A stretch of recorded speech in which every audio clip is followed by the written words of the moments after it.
have with us. It's recorded. We have the pleasure to have with us Dmitry.Dzanidakis.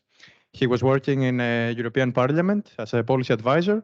Now he's with the Greek government. So Dmitry, the floor is yours. Thank you, Konstantinos. Thank you so much. Good afternoon, guys, or more appropriately, buonasera, as we are in Italy. It is a pleasure to be among so many young and talented scientists. Today, I would like to thank the organizers for inviting me in this spring school, Ethos and Techne, actually two Greek words. And so, a few things about me.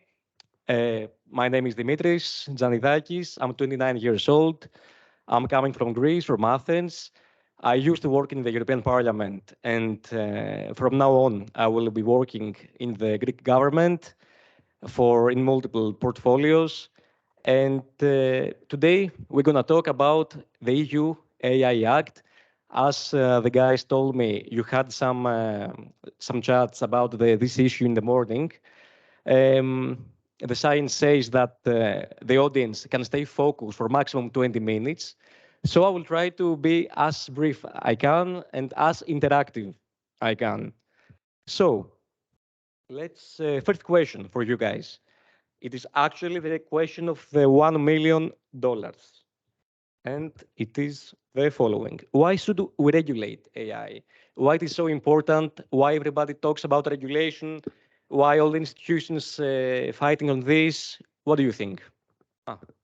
Easier. Thanks. Okay, perfect. What do you think? Anybody? Why it is essential to regulate AI? Why all these technologies should be regulated? Any ideas?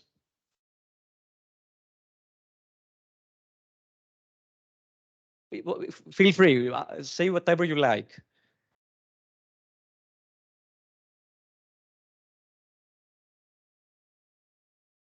Because it can have impacts. Can you please tell us the name first? Guido. Then I'm Guido. Because it can have impacts on fundamental human rights, so it is fair to regulate it. Okay, that's an important side. Anybody else? Anything else? What do you think? Why to regulate these technologies? Why they are struggling and make frameworks and laws and then new laws about it? Anybody else? Or I can move. Well, because this technology, it's a bit different from the technologies we had before, because AI in general, they're autonomous decision-making systems. So it's not just about inventing, a plane that can fly, but it is actually taking a decision for you. So it's a very different framework. Correct. So I will tell you briefly what is regulation, what means regulation. It involves the creation of policies and laws in the public sector for promoting and regulating AI. The aim here is to both encourage global AI adoption in private and public sectors and manage also the associated risks of doing so. Many of the policy considerations deal with the technical and economic implications of widespread AI systems to ensure trustworthy, that's an important word, trustworthy and human-centered AI systems. Most regulations focus on the risks and biases of machine learning from the perspective of input data, decision models, and algorithm testing. This also includes algorithm bias. Basic AI regulation is categorized as. So let's move first to this comic. AI needs to be regulated. Get off. That was your last chance. And we move now in the principles of regulation. We have 8 principles: privacy, accountability, safety and security, transparency and explainability, fairness and non-discrimination, human control and technology, professional responsibility, and respect for human values. Okay, we move. No. First of all, I would like to say that basic AI regulations are divided into 3 topics also: governance of autonomous intelligent systems, responsibility and accountability for the systems, and privacy safety issues. On a macro scale, on a macro environment, AI regulation is seen as a way to approach the AI control problem, which means how humans remain in control of an artificial superintelligence. So, the 3 key players on AI, as you can imagine, probably, apart from the EU, is the United States of America and China. Then in the following slides, we're going to see the differences between the way that EU approaches the regulation, the way that China approaches. It determines on the mentality of the nation and the people and the culture. So the 3 key players is this. Each has outlined its own approach and own regulation system to address the various challenges and implications of AI regulation compliance. We're going to see them later, and we move. Okay, you all know that technology has some bad sides and some good sides. Every technology has both sides. About AI, can you imagine some bad examples? Or have you heard some bad examples that AI gone bad? Some problems about biases? What do you think? Any ideas, guys?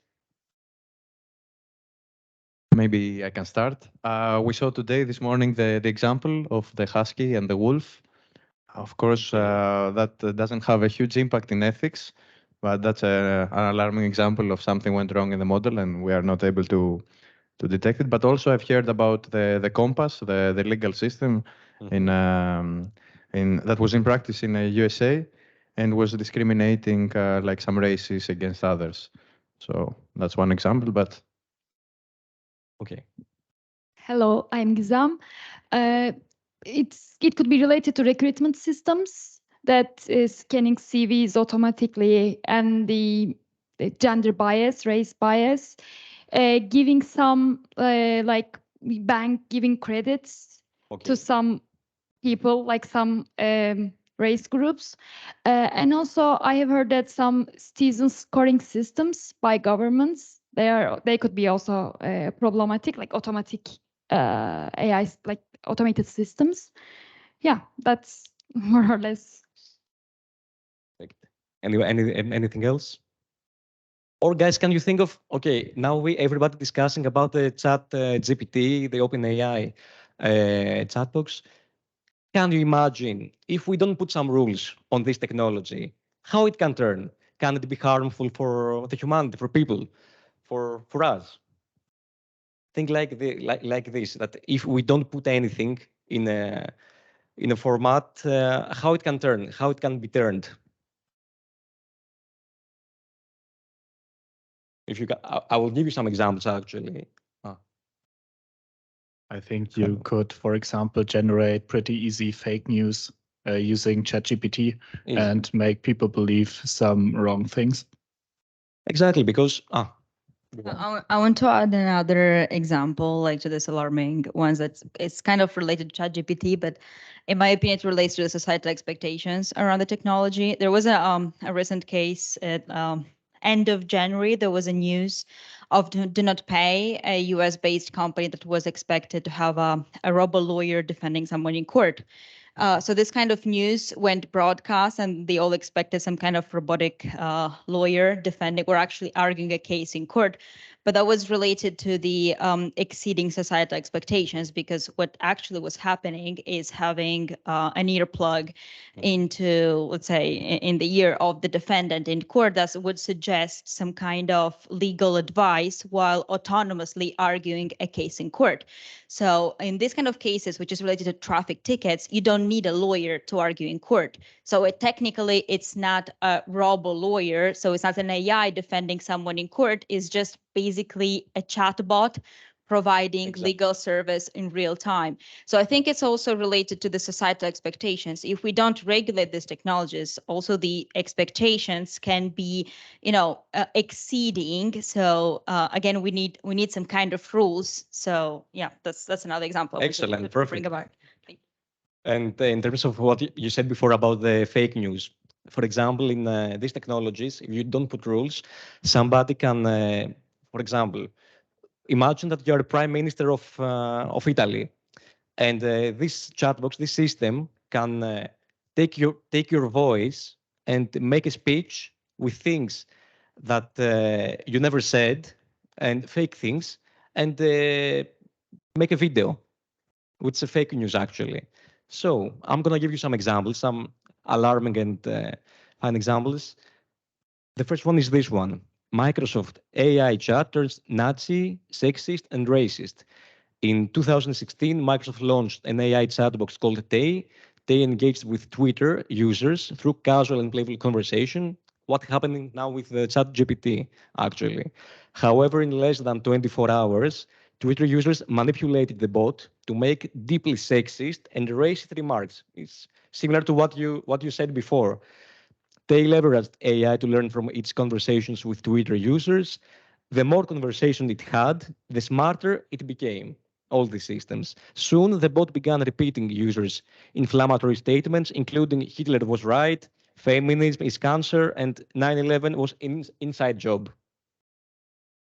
Another one here, Google ad bias. In 2015, a team headquartered at Carnegie Mellon University found how Google ad targeting algorithms affected individual users. The researchers created 1,000 simulated user profiles, half male and half female, had all of them visit the top 100 employment websites.